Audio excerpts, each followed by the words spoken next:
Recipe ഒരു മസാലക്കറിയാണ്. നമുക്ക് ചപ്പാത്തിയുടെയും അതുപോലെ തന്നെ അപ്പത്തിന്റെയും പിന്നെ വേണ്ടി വന്നാൽ ചോറിന്റെയും കൂടെ കഴിക്കാൻ പറ്റിയ നല്ലൊരു മസാല. അപ്പോൾ കറിയുടെ കളർ കാണുമ്പോൾ നമുക്ക് അറിയാൻ പറ്റും എന്തൊക്കെയാണ് ഇതിലുള്ള ഇൻഗ്രീഡിയൻസ് എന്നുള്ളത്. കുറച്ച് വെജിറ്റബിൾസ് മിക്സ് ചെയ്ത് ചേർത്തിട്ടാണ് നമ്മൾ ഈ ഒരു മസാല ഉണ്ടാക്കുന്നത്. എന്താണെന്ന് വെച്ചിട്ടുണ്ടെങ്കിൽ പൊതുവെ നമ്മുടെ വീട്ടിലുള്ള കുട്ടികൾക്കൊക്കെ ബീട്രൂട്ടും ക്യാരറ്റും ഒക്കെ കഴിക്കാൻ വളരെ മടിയായിരിക്കും. അങ്ങനെ മടിയുള്ള കുട്ടികളെ ഈ വെജിറ്റബിൾസ് ഒക്കെ കഴിപ്പിക്കാൻ പറ്റിയ റെസിപ്പിയാണിത്. ചപ്പാത്തിക്ക് കറിയായിട്ടൊക്കെ ഉണ്ടാക്കി കൊടുത്തിട്ടുണ്ടെങ്കിൽ കുട്ടികൾ നന്നായിട്ട് എൻജോയ് ചെയ്ത് കഴിക്കും. അപ്പോൾ നമ്മുടെ ബീട്രൂട്ട് മസാല എങ്ങനെയാണ് നമ്മൾ ഉണ്ടാക്കുന്നത് നോക്കാം. നമുക്ക് നമ്മുടെ ഇൻഗ്രീഡിയൻസ് നോക്കാം. നമ്മളിപ്പോൾ ഒരു ബീട്രൂട്ട് എടുത്തിട്ടുണ്ട്, ഒരു സവോള, 2 പച്ചമുളക്, ഇത്രയുള്ള ഒരു പീസ് ഇഞ്ചി എടുത്തിട്ടുണ്ട്, 5 വെളുത്തുള്ളി, 3 ഉരുളക്കിഴങ്ങ്, 2 ക്യാരറ്റ്. അപ്പോൾ ഞാൻ ഈ ബീട്രൂട്ടിൻ്റെ പകുതി എടുക്കുന്നുള്ളൂ കേട്ടോ. ഇത് വലിയ ബീട്രൂട്ടാണ്, അതുകൊണ്ട് പകുതി മതി. മൊത്തത്തിൽ പീൽ ചെയ്ത് വെച്ചു എന്നേ ഉള്ളൂ. അപ്പോൾ ആദ്യം നമുക്ക് ഈ വെജിറ്റബിൾസ് എല്ലാം കുറച്ച് ഒരു മീഡിയം വലിപ്പത്തിലുള്ള ക്യൂബ്സ് ആയിട്ട് മുറിച്ചെടുക്കാം. തീരെ ചെറുതായിട്ടുണ്ടെങ്കിൽ നമ്മുടെ കറിയിൽ കാണാൻ ഭംഗി ഉണ്ടാവില്ല. വലിയ പീസുകളായിട്ടുണ്ടെങ്കിലും ഉടച്ചെടുക്കേണ്ടി വരും. അപ്പോൾ ഒരു മീഡിയം വലിപ്പത്തിൽ കട്ട് ചെയ്തെടുക്കുക. അതിനുശേഷം നമുക്കിതിലേക്ക് ബാക്കിയുള്ള ഇൻഗ്രീഡിയൻസ് ഒക്കെ നോക്കാം. അപ്പോൾ നമ്മൾ നമ്മുടെ വെജിറ്റബിൾസ് ഒക്കെ കട്ട് ചെയ്തെടുത്തിട്ടുണ്ട്. ഇതാ ഈ ഒരു വലിപ്പത്തിലാണ് കേട്ടോ ക്യാരറ്റ് കട്ട് ചെയ്തിട്ടുള്ളത്. ഇതേ വലിപ്പത്തിൽ തന്നെയാണ് നമ്മൾ ബീട്രൂട്ടും കട്ട് ചെയ്തിട്ടുള്ളത്. സവോള ഇതുപോലെ ക്യൂബ്സ് ആയിട്ട് കട്ട് ചെയ്തു. പിന്നെ പച്ചമുളകൊന്ന് സ്പ്ലിറ്റ് ചെയ്തിട്ടുണ്ട്. ഉരുളക്കിഴങ്ങ് നമ്മൾ ക്യാരറ്റിനേക്കാൾ കുറച്ചുകൂടി വലിയ പീസുകളായിട്ട് കട്ട് ചെയ്തിട്ടുണ്ട്. ഇനിയിപ്പോൾ നമുക്കിതിലേക്ക് കുറച്ച് പൊടികളൊക്കെ ചേർത്തിട്ടൊന്ന് കുക്ക് ചെയ്യാൻ വയ്ക്കാം. പിന്നെ വേണ്ടത് ഒരു 1/2 കപ്പ് തേങ്ങാപ്പാലാണ്. അത് തേങ്ങയുടെ 1/4 പാൽ, അതായത് നല്ല തിക്കായിട്ടുള്ള പാൽ വേണം. അപ്പോൾ ആദ്യം ഇതൊന്ന് കുക്ക് ചെയ്യാൻ വയ്ക്കാം. അപ്പോൾ നമ്മളിപ്പോൾ ഒരു കുക്കർ എടുത്തിട്ടുണ്ട്. കുക്കറിലേക്ക് ഞാനിപ്പോൾ ആദ്യം ക്യാരറ്റ് ആഡ് ചെയ്യാണ്. ക്യാരറ്റും ബീട്രൂട്ടും ചേർക്കാം. അതുപോലെ തന്നെ നമ്മൾ കട്ട് ചെയ്ത് വെച്ചിരിക്കുന്ന സവാളയുടെ ഒരു 1/4 ഭാഗം ചേർക്കുന്നുണ്ട്. സവാള ഈ വെജിറ്റബിൾസിൻ്റെ കൂടെ ഒന്ന് കുക്കാവാനായിട്ട് 1/4 ഭാഗം ചേർക്കുന്നത്.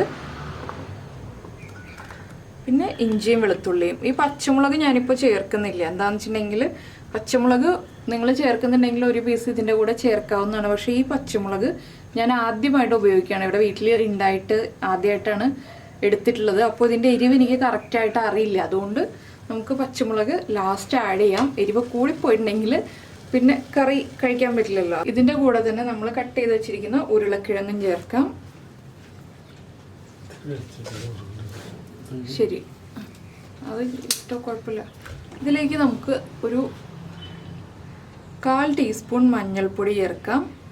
അതുപോലെ തന്നെ ഈ വെജിറ്റബിൾസിന് ആവശ്യമായിട്ടുള്ള ഉപ്പും ചേർക്കാം. പിന്നെ നമ്മൾ ചേർക്കുന്നത് വെള്ളമാണ്. വെള്ളം ചേർക്കുമ്പോൾ ഈ വെജിറ്റബിൾസിൻ്റെ ലെവലിൽ തന്നെ നിൽക്കുക. കൂടുതൽ വെള്ളം വേണ്ട. കൂടുതൽ വെള്ളമായിട്ടുണ്ടെങ്കിൽ പിന്നെ നമ്മളിത് ഗ്രേവി വറ്റിച്ചെടുക്കേണ്ടി വരും. ഒരു 1.25 കപ്പ് വെള്ളം ചേർത്തിട്ടുണ്ട്. ഇത്രയും മതി. അപ്പോൾ ഇനി നമുക്കിത് അടച്ച് 2 വിസിൽ വരുന്നത് വരെ കുക്ക് ചെയ്തെടുക്കാം. അപ്പോൾ ചില കുക്കറിൽ 2 വിസിൽ മതിയാവും, ചില കുക്കറിൽ 3 വിസിൽ വേണ്ടി വരും. നമ്മുടെ ബീട്രൂട്ടും ക്യാരറ്റും ഒക്കെ കുക്കാവാൻ വേണ്ട ടൈം അത് നമ്മൾ കട്ട് ചെയ്യുന്ന വലിപ്പം അനുസരിച്ച് 2 or 3 വിസിൽ സമയം വരും. അപ്പോൾ ഈ സമയത്ത് ഞാനിപ്പോൾ തേങ്ങാപ്പാൽ പിഴിഞ്ഞെടുക്കുകയാണ്. നിങ്ങൾ കോക്കനട്ട് മിൽക്ക് പൗഡറാണ് യൂസ് ചെയ്യുന്നതെങ്കിൽ 1/2 കപ്പ് വെള്ളത്തിലേക്ക് 1.5 table spoon coconut milk powder mix ചെയ്ത് വയ്ക്കുക. നമുക്ക് ഇതിലെല്ലാം ശേഷമാണ് തേങ്ങാപ്പാൽ ആവശ്യമുള്ളൂ. അപ്പോൾ ഇതൊന്ന് കുക്കായി വരട്ടെ. അപ്പോൾ നമ്മളിപ്പോൾ കറി റെഡിയാക്കാനായിട്ട് ഒരു ചട്ടിയിൽ കുറച്ച് വെളിച്ചെണ്ണ ഒഴിച്ചിട്ടുണ്ട്. വെളിച്ചെണ്ണ ചൂടായി തുടങ്ങുമ്പോൾ നമുക്കിതിലേക്ക് കടുക് ആഡ് ചെയ്യാം. അപ്പോൾ നമ്മുടെ വെജിറ്റബിൾസ് അധികം ഉടഞ്ഞു പോവാതെ ഇതുപോലെ കുക്കായി വന്നിട്ടുണ്ട്. ഇത്രയും ഗ്രേവി ഉണ്ട് കേട്ടോ. നമ്മൾ ഒഴിച്ചിരുന്ന വെള്ളം ഇത്രയും ഉണ്ട്. അപ്പോൾ ഇനി ഇതിലേക്ക് നമ്മൾ തേങ്ങാപ്പാലും കൂടി ചേർക്കുമ്പോൾ കുറച്ചുകൂടി വെള്ളം കൂടുതലായിട്ട് വരും. അപ്പോൾ അതനുസരിച്ച് നിങ്ങൾ വെള്ളം ആഡ് ചെയ്യുക. ചപ്പാത്തിക്ക് കറിയൊക്കെ ആകുമ്പോൾ കുറച്ച് ഗ്രേവി ഉണ്ടെങ്കിലും കുഴപ്പമില്ല. പക്ഷെ നമ്മൾ ഒരു റോസ്റ്റ് പോലെയൊക്കെ ആക്കി എടുക്കാനാണെങ്കിൽ ഇത്രയും വെള്ളം വേണ്ട. ഇത് മസാലക്കറി ആയതുകൊണ്ടാണ് ഞാൻ കുറച്ച് വെള്ളമുള്ള രീതിയിൽ ചെയ്യുന്നത്. അപ്പോൾ കടുക് പൊട്ടിക്കൊണ്ടിരിക്കുന്നുണ്ട്. നമുക്കിതിലേക്ക് ഒരു 2 വറ്റൽമുളക് ആഡ് ചെയ്യാം. ഇഞ്ചിയും വെളുത്തുള്ളിയൊക്കെ നമ്മൾ വെജിറ്റബിൾസിൻ്റെ കൂടെ ചേർത്ത് കുക്ക് ചെയ്തുകൊണ്ട് തന്നെ ആ ഇഞ്ചിയുടെയും വെളുത്തുള്ളിയുടെ ഒക്കെ ഫ്ലേവർ പിടിച്ചിട്ടുണ്ടാവും കഷ്ണങ്ങളിലേക്ക്. അപ്പോൾ ഇഞ്ചിയും വെളുത്തുള്ളിയും ചേർത്തില്ല എന്നുണ്ടെങ്കിൽ നമ്മൾ ഇനി സവോള വഴറ്റുമ്പോൾ അതിലേക്ക് കുറച്ച് ജിഞ്ചർ ഗാർലിക് പേസ്റ്റ് ആഡ് ചെയ്താൽ മതി. അപ്പോൾ നമ്മുടെ വറ്റൽമുളകും ചേർത്തു. ഇനി സവോള ഈ സവോള ഒരുപാട് അങ്ങോട്ട് ഓവറായിട്ട് കുക്കായി പോകണ്ട കേട്ടോ. എന്താണെന്ന് വെച്ചിട്ടുണ്ടെങ്കിൽ നമുക്ക് ഇടയ്ക്കൊന്ന് കടിക്കാൻ കിട്ടാൻ വേണ്ടിയിട്ടാണ് ഇപ്പോൾ സവോള ഇങ്ങനെ ചേർക്കുന്നത്. എന്താണെന്ന് വെച്ചാൽ നമ്മുടെ കുക്കറിലുള്ള സവോള നന്നായിട്ട് കുക്കായിട്ടുണ്ട്. ഞാനിപ്പോൾ 2 മുളക് ചേർക്കുന്നുണ്ട്. എരിവിൻ്റെ കാര്യം കണ്ടു തന്നെ അറിയാം. എന്താണെന്ന് വെച്ചാൽ ഞാൻ പറഞ്ഞില്ലേ, വീട്ടിൽ ആദ്യമായിട്ടുണ്ടായതാണ് ഈ ഒരു മുളക്. അപ്പോൾ ഇതിൻ്റെ എരിവ് ഇതുവരെ അറിയില്ല, ഞാൻ ആദ്യമാണ് യൂസ് ചെയ്യുന്നത്. അപ്പോൾ എങ്ങനെ ഉണ്ടെന്ന് നോക്കാം. പിന്നെ ഈ മുളക് എല്ലാ സ്ഥലത്തും ഉണ്ടോയെന്ന് അറിയില്ല. ഞാൻ ആദ്യമായിട്ട് കാണുകയാണ് ഈ ഒരു മുളക്. ഇവിടെ ഉണ്ടായി കഴിഞ്ഞപ്പോഴാണ് ഇത് ഇങ്ങനെയുള്ള മുളകാണെന്ന് അറിയുന്നത്. ഇതിലേക്ക് നമുക്ക് കുറച്ച് കറിവേപ്പിലയും കൂടി ചേർക്കാം. അപ്പോൾ നിങ്ങളുടെ കയ്യിലുള്ളത് നല്ല എരിവുള്ള പച്ചമുളകാണെങ്കിൽ ഒരു പച്ചമുളക് ആഡ് ചെയ്താലും മതി കേട്ടോ. നമ്മുടെ കഷ്ണങ്ങൾ കുക്ക് ചെയ്യുമ്പോൾ അതിലേക്ക് ചേർത്തിട്ടാണ് കുക്ക് ചെയ്യുന്നതെങ്കിൽ, ഇല്ലെങ്കിൽ ഇതുപോലെ നമുക്ക് ചേർക്കാം. അപ്പോൾ ഒരു 2 മിനിറ്റ് ഞാൻ ഇതുപോലെ കുക്ക് ചെയ്തെടുക്കുന്നുള്ളൂ. സവോള അല്ലെങ്കിൽ ഓവറായിട്ട് വീണ്ടും സോഫ്റ്റായി വരും. അത്രയും സോഫ്റ്റ് ആവേണ്ട നമുക്ക്. ഇനി നമുക്കിതിലേക്ക് നമ്മുടെ പൊടികൾ ആഡ് ചെയ്ത് തുടങ്ങാം. നമ്മൾ 1/4 ടീസ്പൂൺ മഞ്ഞൾപ്പൊടി നമ്മുടെ കഷ്ണങ്ങളിലേക്ക് ചേർത്തിരുന്നു. ഇനി 1/4 ടീസ്പൂൺ ഇതിലേക്കും ചേർക്കുന്നുണ്ട്.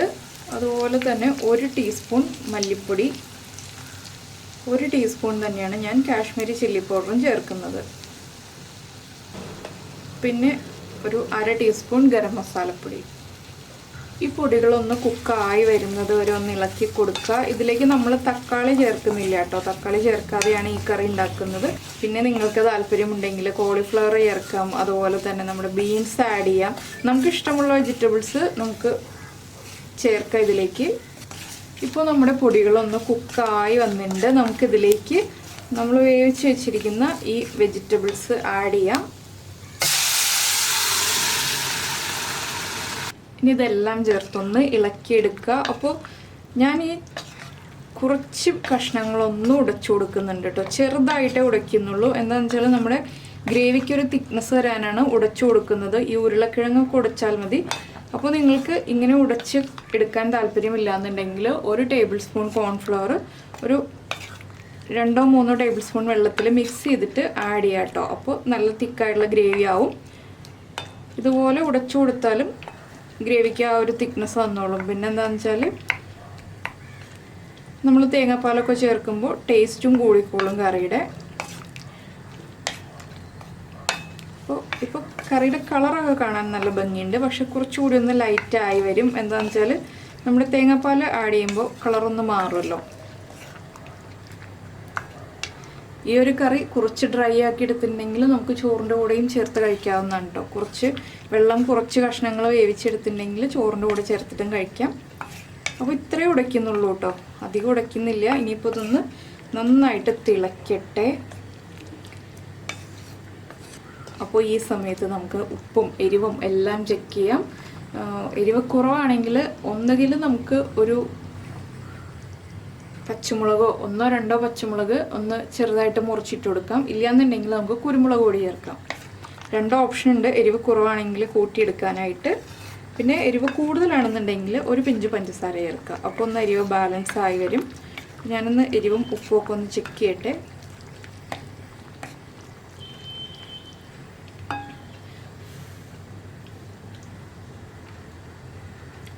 എരിവുണ്ട് കേട്ടോ. പച്ചമുളക് നല്ല പുകയുന്ന എരിവുള്ള പച്ചമുളകാണ്. അപ്പോൾ ഞാനൊരു 2 പിഞ്ച് പഞ്ചസാര ചേർക്കട്ടെ കേട്ടോ. നന്നായിട്ട് പുകയുന്നുണ്ട്. അപ്പോൾ നിങ്ങൾ 1 പിഞ്ച് ചേർത്താൽ മതി. എനിക്ക് പച്ചമുളകിൻ്റെ എരിവ് കൂടുതലാണ്. അപ്പോൾ ഈ പച്ചമുളകിനെ സൂക്ഷിക്കണം എന്ന് മനസ്സിലായി. ഇത് ഒരുപാട് ഇരിക്കുന്നുണ്ട് കേട്ടോ. ഇവിടെ പച്ചമുളക് ഇങ്ങനെ കുറേ ഉണ്ടായിട്ടുണ്ട്. അപ്പോൾ ഒരു 5-6 എണ്ണം പറിച്ചെടുത്തേ ഉള്ളൂ. എൻ്റെ വായൊക്കെ പുകഞ്ഞു തുടങ്ങി. ഓവറായിട്ടുള്ള എരിവാണ്. അയ്യോ, ഒരു പച്ചമുളക് ആഡ് ചെയ്താൽ മതിയായിരുന്നു. ഭാഗ്യം പരീക്ഷിച്ചത്. സാരമില്ല, നമുക്ക് പഞ്ചസാര കൊണ്ട് അഡ്ജസ്റ്റ് ചെയ്യാമല്ലോ. അപ്പോൾ ഈ ഒരു കറിയുടെ ഗുണം എന്താണെന്ന് വെച്ചിട്ടുണ്ടെങ്കിൽ ചില കുട്ടികൾക്ക് ബീട്രൂട്ട് അത്ര താല്പര്യമില്ല. ഇവിടെ കിച്ചൂസിന് ബീട്രൂട്ട് അത്ര താല്പര്യമില്ല. പക്ഷേ ക്യാരറ്റും ഉരുളക്കിഴങ്ങും കഴിക്കും, കുഴപ്പമില്ല, അത്യാവശ്യം അഡ്ജസ്റ്റ് ചെയ്തോളും. ഉരുളക്കിഴങ്ങ് ഇഷ്ടമാണ്. അപ്പോൾ ഇങ്ങനെയുള്ള കറികളൊക്കെ ഉണ്ടാക്കുകയാണെങ്കിൽ ഈ ഇഷ്ടമില്ലാത്ത കഷ്ണങ്ങൾ നമുക്ക് എടുത്തു മാറ്റാൻ പറ്റില്ല. നമ്മൾ മിക്സ് ചെയ്ത് ഇങ്ങനെ ചെറിയ ചെറിയ കഷ്ണങ്ങളായിട്ട് മുറിച്ച് വേവിക്കുമ്പോൾ എല്ലാ കഷ്ണങ്ങളിലേക്കും എല്ലാ വെജിറ്റബിൾസിൻ്റെ ആ ഗുണങ്ങളെല്ലാം പിടിച്ചു വരുമ്പോൾ കുട്ടികൾക്ക് എടുത്തു മാറ്റാൻ പറ്റാതെ കഴിക്കേണ്ടി വരും. അപ്പോൾ അവർ കഴിച്ചോളും. അങ്ങനെയൊക്കെയാണ് നമുക്ക് ഇഷ്ടമില്ലാത്ത വെജിറ്റബിൾസ് കഴിപ്പിക്കാൻ പറ്റുന്നത്. അപ്പോൾ നമുക്ക് എത്ര ഗ്രേവി വേണം എന്നുള്ളതനുസരിച്ച് നമ്മളൊരു 2-3 മിനിറ്റ് ഒന്ന് തിളപ്പിച്ചെടുക്കുക. അതിന് ശേഷം നമ്മുടെ തേങ്ങാപ്പാൽ ചേർക്കുക. തേങ്ങാപ്പാൽ ചേർത്തിട്ട് തിളപ്പിക്കരുത്. അപ്പോൾ ഇത്രയും മതി. ഞാനിതിലേക്ക് തേങ്ങാപ്പാൽ ചേർക്കണം. ഇങ്ങനെ മതി നിങ്ങൾക്ക് കറിയുന്നുണ്ടെങ്കിൽ ഇങ്ങനെ തന്നെ എടുക്കാം കേട്ടോ. ഇതിലേക്ക് തേങ്ങാപ്പാൽ ചേർക്കണം എന്നില്ല. പക്ഷെ തേങ്ങാപ്പാൽ ചേർക്കുമ്പോൾ കുറച്ചുകൂടി ടേസ്റ്റ് കൂടും. അപ്പോൾ തേങ്ങാപ്പാൽ എടുക്കാൻ ബുദ്ധിമുട്ടാണ്, അല്ലെങ്കിൽ നമ്മുടെ കയ്യിൽ തേങ്ങാപ്പാൽ ഇല്ല എന്നുണ്ടെങ്കിൽ ഇതുപോലെ തന്നെ നമുക്ക് ഉപയോഗിക്കാം. തേങ്ങാപ്പാൽ ഉണ്ടെന്നുണ്ടെങ്കിൽ കുറച്ചുകൂടി ടേസ്റ്റി ആയിട്ടുള്ള കറിയായിട്ട് കഴിക്കാം. ഞാൻ എന്താ ഫ്ലെയിം ഓഫ് ചെയ്തു. ഇതിലേക്ക് കുറച്ചുകൂടി കറിവേപ്പിലയും കൂടി ഒന്ന് ചേർക്കുന്നുണ്ട്. ഇനി ഇതെല്ലാം ചേർത്തൊന്ന് ഇളക്കി മിക്സ് ചെയ്യുക. ഈ ചട്ടിയിൽ ഒരു 5 മിനിറ്റ് ഇങ്ങനെ ഇരിക്കുമ്പോൾ തന്നെ ഒന്നുകൂടി ഒന്ന് തിക്കായി വരും. അതിന് ശേഷമേ ഞാൻ സെർവ് ചെയ്യുള്ളൂ. എന്താണെന്ന് വെച്ചാൽ തേങ്ങാപ്പാലൊക്കെ ഒന്ന് മിക്സ് ആയിട്ട് ഒരു 5 മിനിറ്റ് നമ്മൾ അടച്ചു വെച്ചിട്ടുണ്ടെങ്കിൽ കുറച്ചുകൂടി കറി ഒന്ന് കുറുകി ഭംഗിയായി വരും. അപ്പോൾ ഇത്രയേ ഉള്ളൂ നമ്മുടെ മസാലക്കറി. മസാലക്കറി എന്ന് പറയുമ്പോൾ മസാലയുടെ ഫ്ലേവർ മുന്നിൽ നിൽക്കണം. അതിനായിട്ട് നമ്മൾ ഇനി ചേർക്കുന്നത് ഒരു 1/4 ടീസ്പൂൺ പെരിഞ്ജീരകം പൊടിച്ചത്. അധികം വേണ്ട, 1/4 ടീസ്പൂൺ മതി. ഇനി നമുക്കൊന്നുകൂടി ഒന്ന് ഇളക്കിയിട്ട് ഒരു 10 മിനിറ്റ് അടച്ചു വെച്ചതിന് ശേഷം സെർവ് ചെയ്യാം.